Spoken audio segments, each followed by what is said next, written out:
The David Pakman Show at davidpakman.com.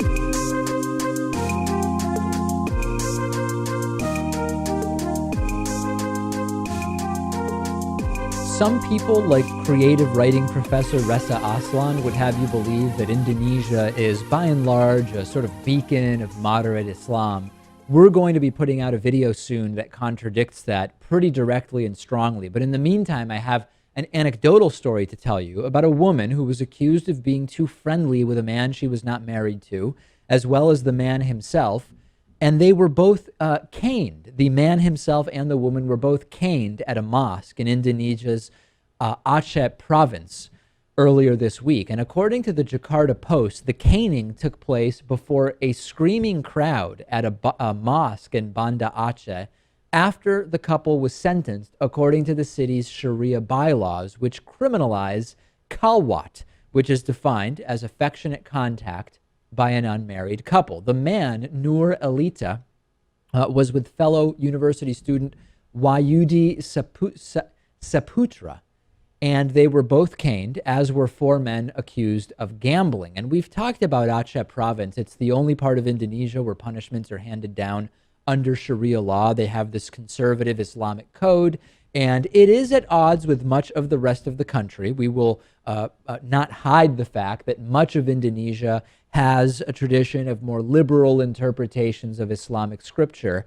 But the problems are not just in Aceh province in Indonesia. Indonesia has a big female genital mutilation problem that is basically contained within Indonesian Muslims and doesn't exist among other religions in the country. There's a huge problem as far as gender rights in Indonesia, where migrant women have disproportionately been the victims of arbitrary strip searches. Unmarried women aren't given proper access to contraceptives. The legal definition of rape is extremely narrow.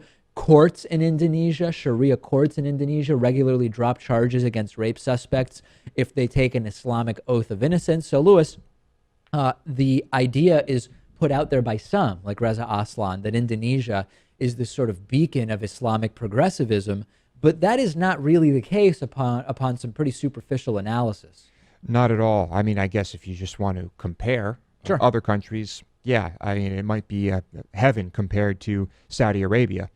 But as you can see here, it's things are still not I don't know what you would say, not ideal. Certainly not representative of progressive values, to put it very, very lightly. And we will have a big expose early next week about exactly this issue.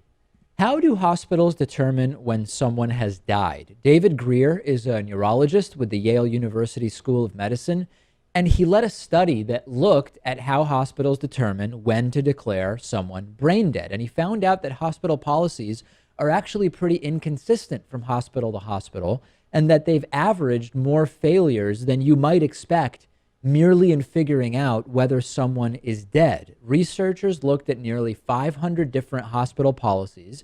A majority adopted policies that Greer himself laid out about 6 years ago, but how the policies were adopted varied pretty significantly from one hospital to another.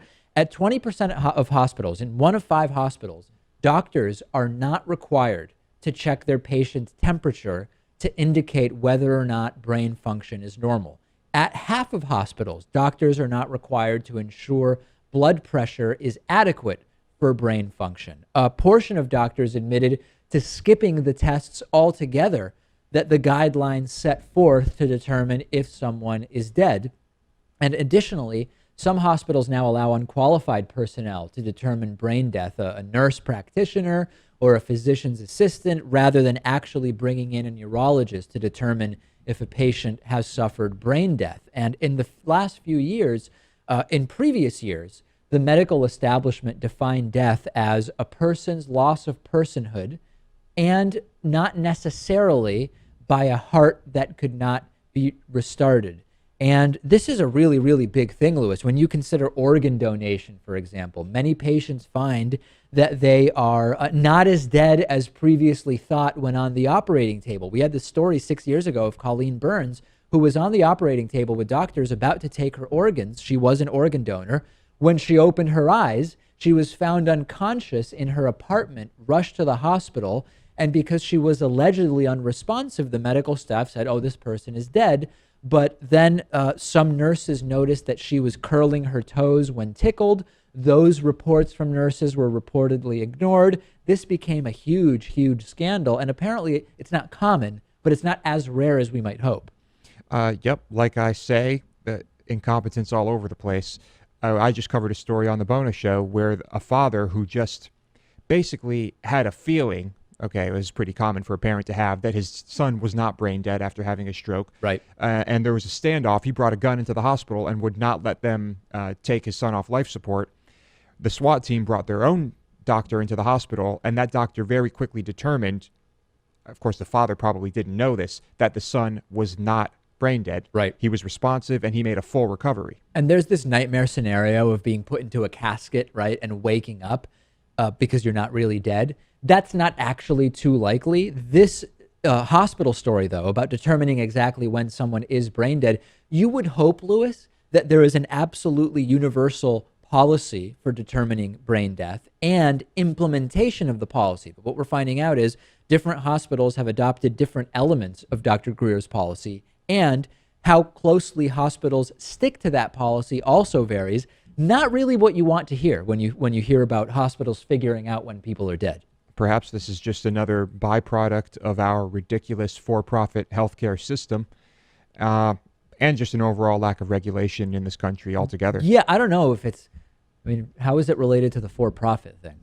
Well, because all of these hospitals operate as individual entities. Oh, I see what you're saying. And you know what I mean here. There's not, Yeah, but there's still, I mean, the regulations should still extend beyond a hospital determining what it wants to do. But I guess those different are the decisions are hospital's made. own regulations. Right. I mean, those regulations aren't coming from anywhere else. They're coming from within this, a lot of the time, for-profit entity. No question about that. Yeah. So scary stuff. Not something that we all want to go completely crazy about, but certainly something to be aware of. It is going on.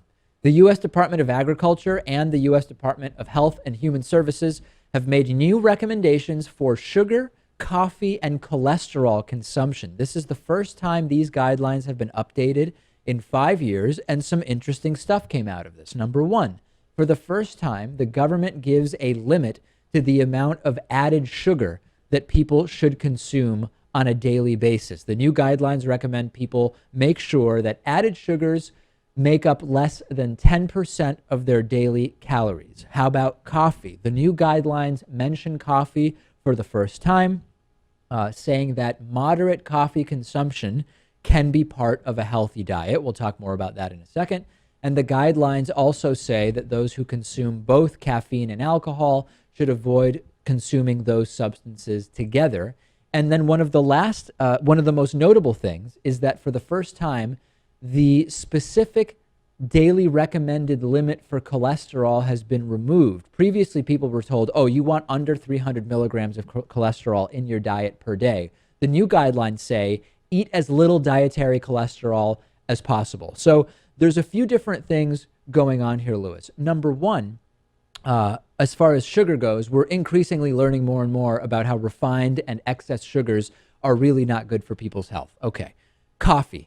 Coffee is a weird one because coffee goes back and forth from being good for you, bad for you, it does nothing, it does probably nothing, but maybe something good, or probably nothing, but it could be bad. And now, increasingly over the last couple of years, it seems the consensus on coffee is moderate coffee consumption is probably healthy to some extent. So it would seem, yeah. But this is coming under fire because many people are saying that this does not go far enough to tell people about the dangers of eating too much red meat and things like that. And but I think the interesting thing is the dangers associated with red meat, according to some studies, are increasingly not because of the cholesterol. There's more and more questions about whether eating cholesterol actually affects cholesterol on a cholesterol test. There are more and more questions about that. It may be based on genetic predisposition, et cetera. So yes, it does not directly address that, but at the same time, it is going in the direction of evidence-based analyses on cholesterol consumption. Yes, more so than I suppose that we're used to seeing. But still, people are pointing to this, and they're saying this is the power of the meat lobby. Right. And so I have yet to read the entire report, but many people are upset. Let's look at the 5 overarching principles presented here, Lewis. Let's take a look at those. Number 1, you generally want to follow a healthy eating pattern across one's lifespan. You want eating patterns that are the combination of foods and drinks that a person eats over time. Focus on variety, nutrient-dense foods, and amount. You want to limit calories from added sugars and saturated fats and reduce your sodium intake. Shift to healthier food and beverage choices, and support healthy eating patterns for all. A lot of words there, not that much meaning. Basically, eat a varied diet, trying to limit saturated fat, sodium, and sugar.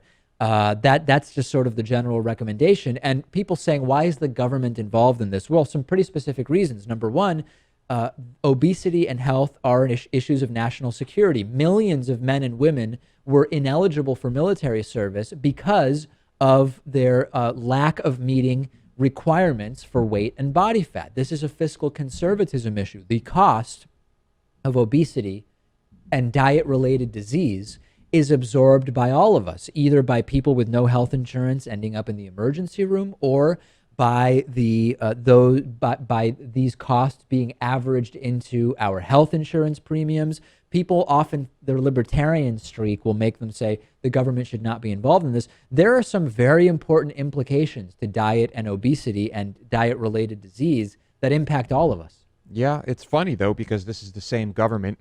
I guess normally we're just talking about the FDA, who does not do enough to protect people from bad ingredients and to, and to regulate responsibly. Right. It's the same thing. Yeah. Don't eat too much sodium or refined sugars. But by the way, we're approving countless products and additives that are in products that have tons of refined sugars and really bad stuff you probably shouldn't be having. It does seem like a double standard. Going to make it so that we don't need the companies don't need to tell you that these products are even in what you're eating or drinking. And that the term natural is not even a regulated term. Put the term natural on there. We don't have a specific meaning for that. Have at it. Yeah, definitely some double standard there and hypocrisy.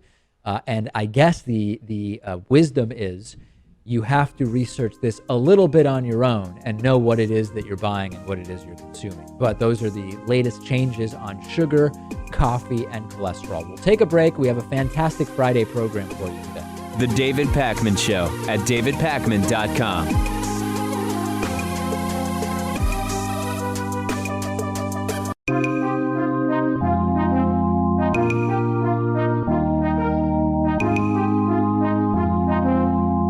Welcome back to the David Pakman Show. Remember, you can support our show if you ever shop on Amazon.com. Go to davidpakman.com/Amazon. It'll redirect you to Amazon, and then you just buy stuff, and then that's it. You can also become a David Pakman Show member at davidpakman.com/membership. Today's new member of the day is Rick Leertz. Rick, thank you for being a David Pakman Show member. Rick gets the bonus show, the commercial-free audio stream, the commercial-free video stream, and a whole bunch of other great member benefits. This week in show history, 1 year ago this week, terrorists attacked the office of French satirical magazine Charlie Hebdo, leaving 12 people dead. We talked in reaction to that, Lewis, a year ago, about whether France would or would not go in the direction of draconian surveillance bills. They did pass new surveillance measures. We also, since the Charlie Hebdo attacks, saw another large, horrible attack in Paris late in 2015. I actually have friends now, it's 2 people I can think of, who will not travel to France because of the Islamic State. They believe it has become so dangerous in France that they would not go there. For that to me, I understand being scared based on what's happened, but I would absolutely go to France at this time, Lewis. The odds of being victim of a terrorist attack in France right now, in spite of the Charlie Hebdo and the more recent massacre, are still incredibly low. Yeah, it's not something I would worry about. I don't have any plans to go to France. It's fine. But I think you can travel there. I don't think you have to worry. But I do think France has to worry because France has become a huge target, and I just I feel bad, but they have handled this very well. But I'd imagine it's on their minds way more than the minds of people who might want to travel there. But so you think they've handled it well in terms of the new surveillance bills that they've passed? You think that those are logical? Well, that I think just kind of is expected and comes with the territory. But as far as continuing to let refugees in and allowing more refugees in, I mean, they haven't been completely paralyzed by fear. When I was in France most recently, which was last year, I guess over this past summer, I went by a synagogue which was being rebuilt and renovated, etc. And there were about 10 members of the French military with automatic weapons outside. And I wanted to take a picture, not of the synagogue, but I actually wanted to take a picture of the fact that there was this armed military presence right outside of the synagogue. And I took out my phone and I sort of acted like I was taking a picture of the synagogue. And immediately, 2 of these armed guys came right over and told me I'm not allowed to take pictures of the synagogue. And it sort of was... it illuminated the sort of state that there are some aspects of society in right now, although broadly speaking, filled with tourists, people going absolutely all over the place. We stayed in a neighborhood that was not like a touristy neighborhood, but more equivalent to like a Brooklyn in New York City, and all felt absolutely fine. But more than one person I know said, I'm scared of going to France right now. Well, I've heard people say that they were considering not going out on New Year's in New York City because of the same thing, and because it's too bad, but I understand why people think that way. I've thought that way. I've thought to myself, maybe I should just avoid this big crowd or this parade or something like that. But like where, for example, a parade? Where did you think maybe I should avoid it? I don't know. Something that might happen here in Boston. Just in general. I think, do I want to be in these areas? Will it ultimately prevent me from doing that? I don't think so, but it's still in the back of my mind. 2 years ago this week, Chris Christie, governor of New Jersey, had his Bridgegate scandal, which led to a woman's death. There was a closure of a lane on the George Washington Bridge between New York and New Jersey that was ultimately found out to be a sort of political retribution for a mayor in New Jersey not supporting Chris Christie. It caused not only absolutely insane traffic delays, but it also led to a woman's death by virtue of the fact that an ambulance was not able to get help to a woman. Chris Christie claimed he had absolutely no idea. He initially said he had no idea about this whatsoever. Later, we found out he at least was reportedly told about what was going to be done with the bridge lane closures. He has never really come clean about that. It has not been an issue during the Republican debates.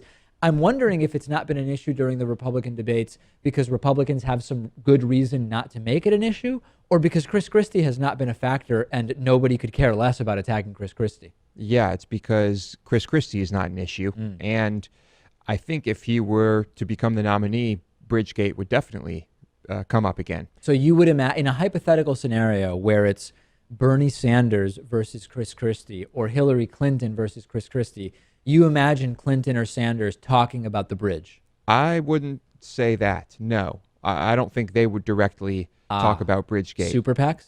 Super PACs, yeah. The money that is coming in from other places, other people that are campaigning for the Democrat or against Christie, yes, Bridgegate would become a thing. The other thing we've talked about in the context of New Jersey governors is just the high level of corruption amongst New Jersey governors. And when you look around the country, New Jersey is the state with the highest rate of corruption and various corruption type charges against former governors of any state in the country. And we've sort of talked about this before. Have your ideas evolved at all, Lewis, about why it is that New Jersey governors seem so prone to fraud and corruption? Probably just because the corruption has been there their whole lives, and they grow up in areas where, I don't know, that type of mentality and that type of seedy behavior is just more prevalent. So you end up with governors that are corrupt. I don't know. I bet there's an answer to how it started, though. Like if you agree with Lewis that Mafia? It's just sort of the culture. Did it? And I'm sure there's I just don't know enough about New Jersey history. Is it mafia related? What is it related? What is this culture of corruption in New Jersey related to? If only I had read a book about this before we talked about it, but I'm sure they are out there, and I'm sure people in our audience, probably some who are students of New Jersey politics, would have a lot more to say about it. 4 years ago this week, a classic moment on the David Pakman Show. Lewis wore sunglasses during a broadcast because he was having an eye procedure after the broadcast. Now, Lewis, No. It was before the broadcast. I think what happened was I had the procedure the day before, or maybe even 2 days before, and the light was really, I'm sitting in front of studio lights or whatever. It hurt. And if I recall correctly, the procedure was a keratectomy. Yeah, they call it a superficial keratectomy, and it was. Well, remind us what causes the need for the procedure and what the procedure is. Okay, well, there are probably more than one reasons to use this procedure, but in my case, I have what's called corneal erosion. It really speaks for itself. Okay, it's like climate change related erosion, or no? Not really. No. In a way, the climate can have an impact, or the humidity rather. Yeah. But the cells on my cornea do not stick together properly. If my eye gets dry, they can kind of sheath off, and they fall off, and it's painful.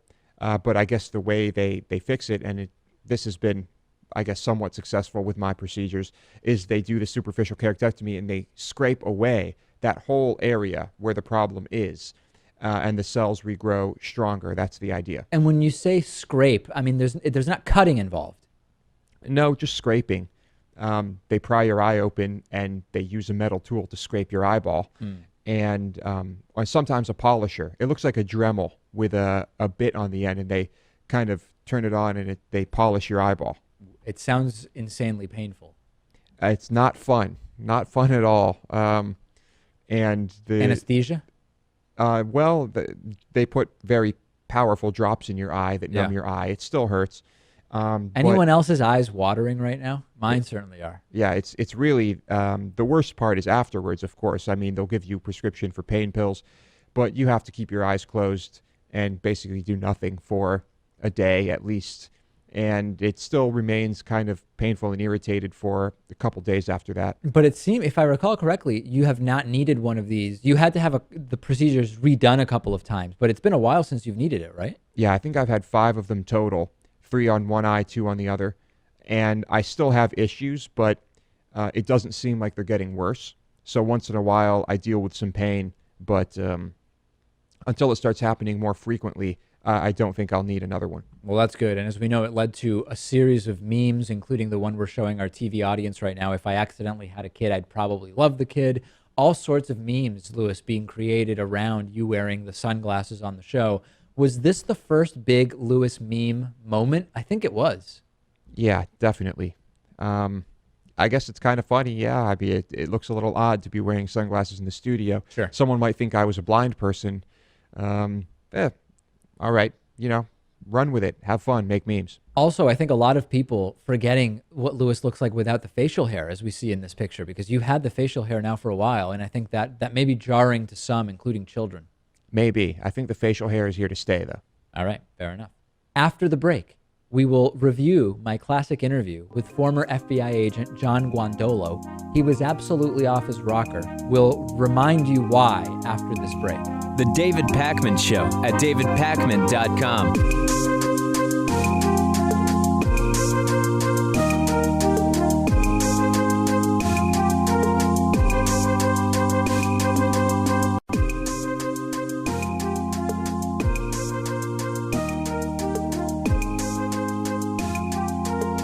Welcome back to the David Pakman Show. Many of you have been shocked and appalled by the spectacular and striking anti-Muslim sentiment coming from 2016 Republican presidential candidates. But today, in our classic interview segment, I want to remind you that we've been hearing all sorts of crazy ideas about Muslims dating back a long time. Today's classic interview goes back to August of 2013. I interviewed this former FBI agent named John Guandolo, and he had a theory about CIA Director John Brennan.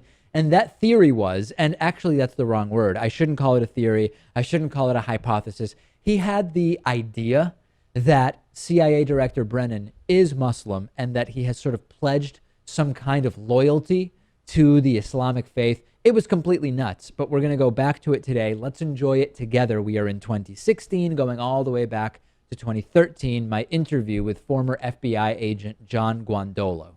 Joining me today is John Guandolo. He's a former FBI agent, also co-author of the book Sharia, The Threat to America, and author of the soon-to-be-released book Raising a Jihadi Generation, a handbook for law enforcement, military, and intelligence professionals. You can find out more at understandingthethreat.com. So John, it's really great to have you here. I'm fascinated by your career and your story. We actually first came across your name when we were doing a story about Glenn Beck talking about CIA Director John Brennan is secretly a Muslim. And we researched that claim, and correct me if I'm wrong, but you seem to be the kind of original source on that idea. Am I wrong or right about that? No, that is correct, and thanks for having me on. So how did you come up with that theory? Was it during your time at the FBI or after that you developed that? No, well, I wouldn't call it a theory. It's two of the individuals that were over in Saudi Arabia when he was over there that are still in government service witnessed him take the Shahada, which is what you say to become a Muslim. While he was the CIA station chief in Saudi Arabia. So who are those two individuals? Well, I'm not going to tell you that. They're still in government service, and they would be fired if their names were public. Okay, and let's say, even if you did tell, just for a second, like you're not going to tell us their name, but let's say you told us their names. What proof would they have that he is a Muslim? Their own testimony that they were there, present. So there's nothing other than just them saying they were there, right? No, well, I mean, government records would show they were there in time of service at the time he was there, and they were present. So in other words, if we were able to see the records, there would be records that show that the two individuals whose names you won't tell us were in the same place as John Brennan at a particular point in time, right? Right. And then what would that tell us about him converting to Islam? That necessarily wouldn't tell you anything other than their testimonies, which would be that they witnessed him saying the Shahada. Okay. And my question would be, why isn't anybody just ask him, did you take the Shahada? That's all. Tell me, let's talk about, well, that's an interesting question.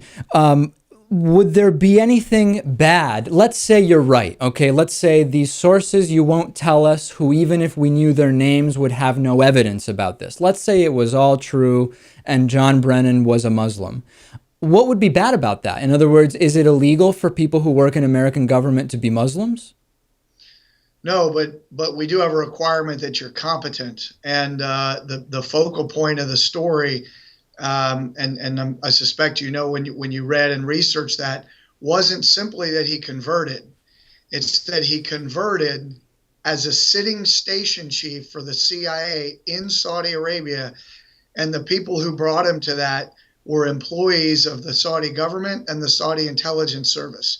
That's a recruitment operation. And that shows that he is not competent or professional to be CIA, a station chief, number one. Number two, the director of Central Intelligence for sure. And I would argue he has no business having a security clearance.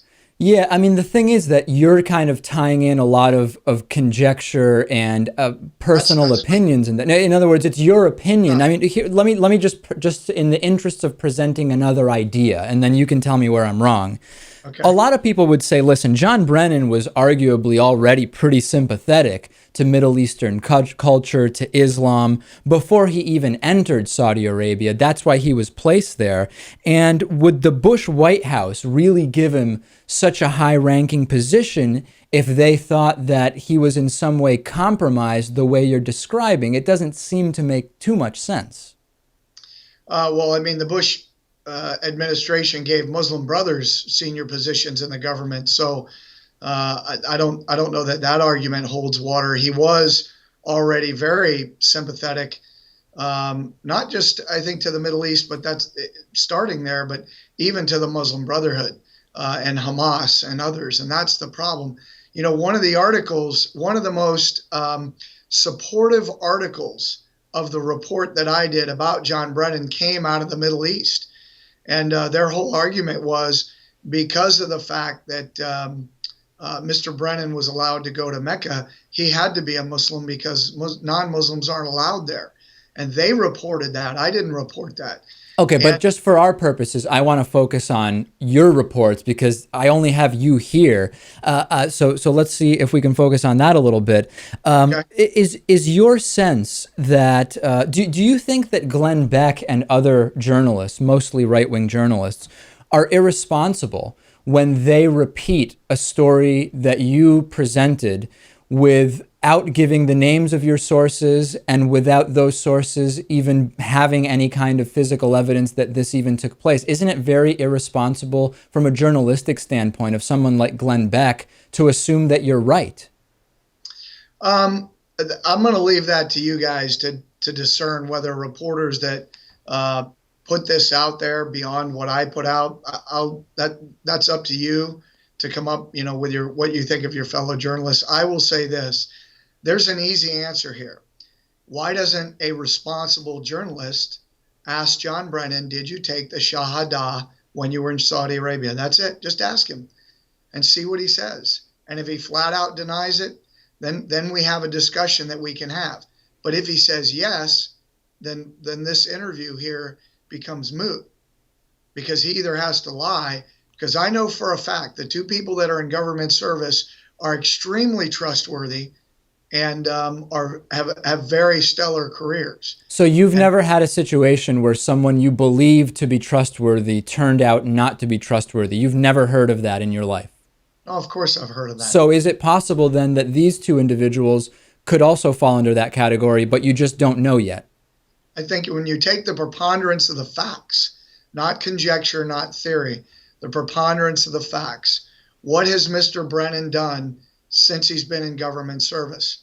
Everything he's done, especially in the last 4 or 5 years, has been pro-Muslim Brotherhood, pro-Hamas, pro-Hezbollah in both policy, giving speeches, positive speeches at with known significant leaders of the Muslim Brotherhood here in the United States. But what about all of the Christian members of Congress that are also supporting the Muslim Brotherhood financially and otherwise? Are they all Muslims too? Is that evidence that they are Muslims? I mean, in both cases, you personally have no evidence that either converted to Islam. So why aren't you talking about those members of Congress? Well, you keep saying that there's no evidence. When you have witnesses, I was an FBI agent, we take this stuff to court. Yeah. You have two people testifying to the exact same thing with the exact same details. Right, but you don't have court testimony. You won't even tell us their names, and all they have is the fact that they say it. There's no evidence at all, and we don't even know who you're talking about. Well, right, for the very reason that if I were to give you their names, their crap would be packed today, and they'd be out of the government. Right. Because of how hostile this message is, primarily because of men like John Brennan. You can't teach about the Muslim Brotherhood and Sharia law inside the government anymore, primarily because of John Brennan. Our foreign policy towards Libya and Syria, we supported Al-Qaeda and the Muslim Brotherhood in Libya, and now we're doing it in Syria, primarily because of John Brennan. So when you ask what the evidence is, the evidence is our government is directly supporting Al-Qaeda. That's the evidence. Okay, yeah. I mean, our government supported any number of brutal regimes, and it had nothing to do with John Brennan being a Muslim. But this does, and I'm not saying. Let me be clear. I'm not saying we supported Al Qaeda because John Brennan's a Muslim. Oh, okay. I'm saying when you look at the totality, there are individuals. Yes, I'm not naming them. I get that, and I get your issue with that. But they have given specific information that he said the Shahada while he was a station chief in Saudi Arabia, that he did it after a relationship was built with him by individuals in Saudi intelligence. It's a recruitment operation.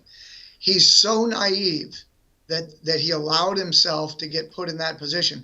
That's my concern. All right, fair enough. No. I think we've heard it, and I wish we had more time. You've made your case, and I think the audience will decide, and of course they can find out more at understandingthethreat.com. People can find out about the new book, Raising a Jihadi Generation. We have been speaking with John Guandolo. I wish we had more time, but I appreciate you coming on and talking to me about it.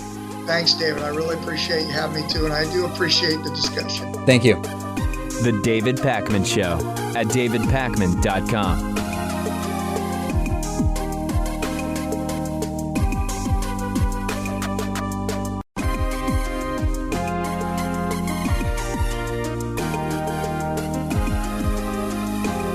The David Pakman Show at davidpakman.com.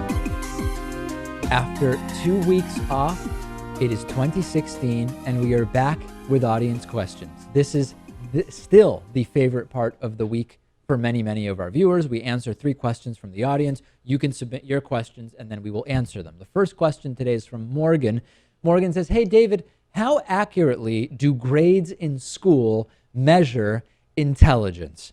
I have no qualms whatsoever, Lewis, saying that grades in school do not accurately measure intelligence in many, many cases, because there are any number of reasons why someone could have a very high degree of intelligence and not get good grades, or have a sort of medium degree of intelligence, but just have figured out techniques to get good grades. I mean, we're talking about school here, not being I don't know, something else that's more complicated.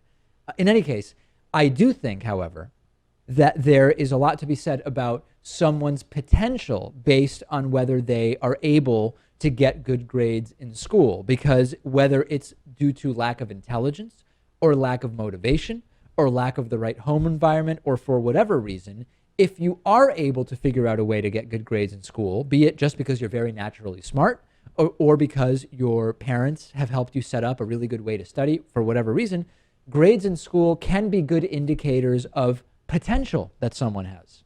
Yeah, so maybe these people are what you would call achievers or potential achievers. I don't know. Is that a good word? Yeah, and I know that a lot of people will say, well, look at all the people who have dropped out of school, never went to college, or didn't do well in school and did really, really great.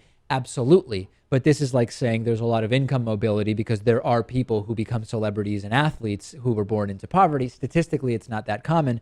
I think that we have a system, especially as it goes to a more and more of a focus on standardized testing, and we've talked about the disaster that is, Lewis.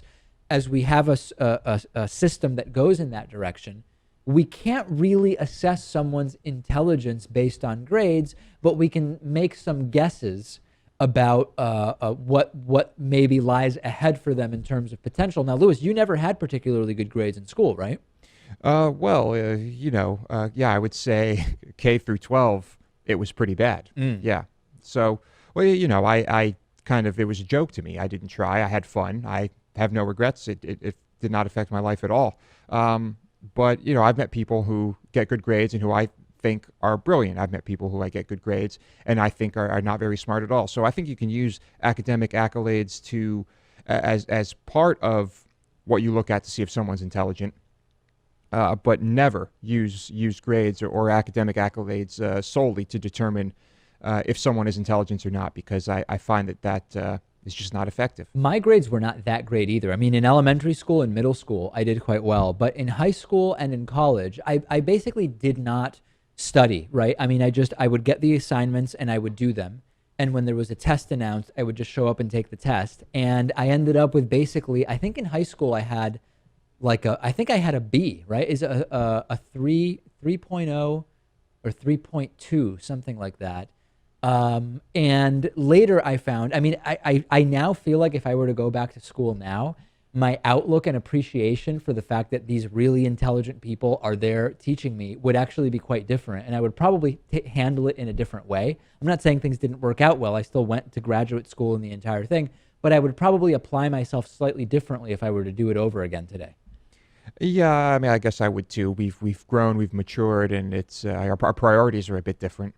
So I might as well. At the same time, I don't know. I mean, if you can just kind of mess around and have fun and drive your teachers crazy, yeah, then that might be better. The relevant follow-up is, does it make sense for colleges, if grades are not a determining factor in intelligence, are colleges looking to get the smart people in, or are they looking to get people in who are going to study and do well academically?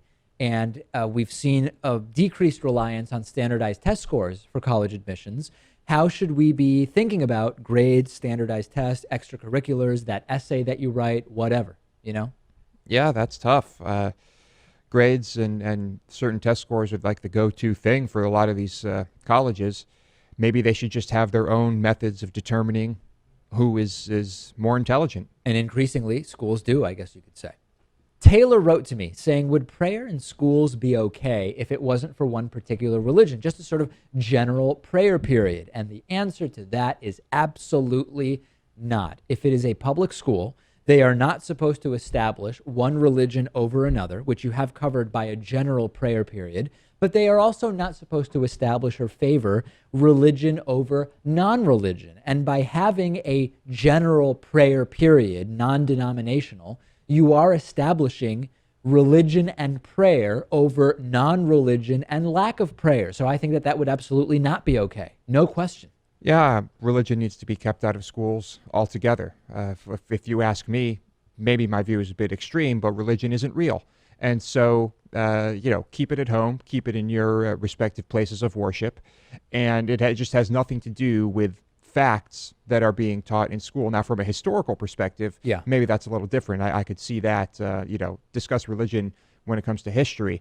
But other than that, no religion at all. Now, a lot of people who get angry that there's no prayer in school, they seem to not realize or forget or ignore or not care about the fact that if there's recess and a kid says, this is when I'm going to do my prayer, nobody can tell what you're doing. You can do whatever you want. You can think about whatever you want. You can pray. You can not pray, right? The idea that you even need designated prayer time for people to pray in school, who can control what a kid is doing when they get up to go to the bathroom or during lunch or even during class, to be quite honest? You can't really. But it's different because you're not having sanctioned prayer time, and there's nothing, it's operating in no official capacity is the school having or favoring anything like that. Now, let me ask you this. If there were to be an official or designated meditation time, right? Non-religious meditation time. Some schools increasingly are teaching meditation or having designated meditation times. That could be for someone who wants to sit there with their eyes closed and instead of focus on their breathing, for example, focus on praying to Jesus. Nobody could stop them, right? I mean, that could serve as a sort of blanket mindfulness time for whoever, and people could say, oh, that for me, that means prayer. For somebody else, that might mean meditation. That's true. But what if you start, doing prayer motions or, chanting something? You can't stop people from thinking what they want to think. We have discussed the meditation thing. There are some schools that do that. I think it's a wonderful thing. You're going to have a hard time convincing some parents that meditation is not religious. You think so? But that would be very much out of ignorance. Of course it's out of ignorance, Dave. I mean, there are people that think yoga is religious and demonic. So meditation isn't too far off from that. Yeah, no, you're probably right. Some parents would probably be more offended by meditation hour than they would be by prayer hour, which is a very, very sad commentary on what's happening in this country with the religious right today. The last question today is from Olivia. Olivia said, hey guys, at what duration should movies, plays, or concerts start offering an intermission period? We recently went to a concert, Lewis, where there was an intermission, and I was surprised. I had never been to that type of show with an intermission per se. Do you have a set duration where if you're seeing a movie or a show, if it's longer than how long, do you like to see an intermission? Yeah, that's a good question. But where do you have the intermission? I mean, I suppose if something is, let's say a movie is 4 hours long, right?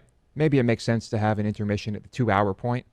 But if something is 3.5 hours long, do you have an intermission, less than 2 hours in? That seems like it's too short. Where does the intermission go? Yeah, there's a lot of questions. I went to Bryan Cranston was in LBJ, and in a play in LBJ, and I went to it in New York City last year, and it was quite long. It was about 3.5 hours long, and I think they had an intermission after about an hour, and it was 3.5 hours long start to finish, including the intermission. So I think there was about an hour and 35-ish minutes, and then there was a 15-minute break, And then there was about an hour and 20 minutes or something like that after. And it made sense. I mean, it was quite long. And I also understand when you're at a play, it's for the actors in part, not only for the audience. If I'm at a movie, I'm not into this theme now of the super long movies. If a movie is 3 hours long, I would love an intermission after an hour and a half. That's just me. I think it makes sense. It's just not common practice, though. When was the last time you went to a movie and there was an intermission? I mean, no, I can't. I mean, I go to very few movies, but and most of them have been relatively short. I don't remember an intermission, but I think it does make sense. It's not even particularly healthy to be sitting for 2 hours in a row, right? I mean, just merely from a sort of physical mechanics standpoint, I think it makes sense to not sit at a movie longer than 2 hours. You're told that if you're driving, you should stop once an hour and like walk around your car, that even sitting for an hour is not the best thing for you. So, I mean, if you're talking about a 3-hour movie, how can you justify saying, no, everybody should just stay seated the entire time? Of course, everybody's free to get up, but then you miss part of the movie. Right. And I find that I usually do end up getting up. Right. Not necessarily because I'm uncomfortable, feel I need to move around, but because I have to pee. So I'm all for intermissions, but where exactly should they go and how long should the production be for there to be an intermission? I guess if I had to pick a time, I would say 3.5 hours. I say if it is over 2 hours and 41 minutes, there should be an intermission. That is my sense, Lewis, and I'm sticking to my guns on it, the guns I don't own nor have. That's how I feel, and quite frankly, I'd appreciate it if you eased up about it a little bit, because that's just my opinion. Okay. I'll back off. Forgive me. I actually mentioned this to a couple of people over the weekend, and people had very strong feelings about this. Like, a lot of people say, you must not interrupt a film because you lose the atmosphere that has been built. And if you just resume it after 15 minutes, all the tension that has been built has dissipated.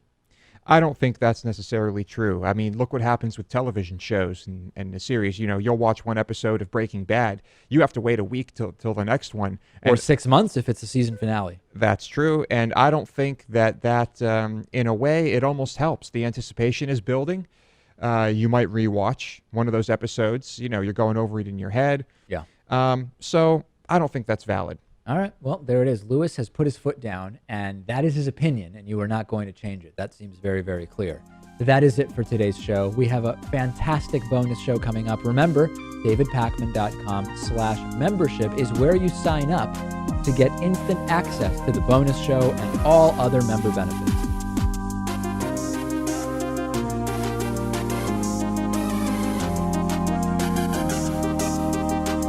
The David Pakman Show at davidpakman.com.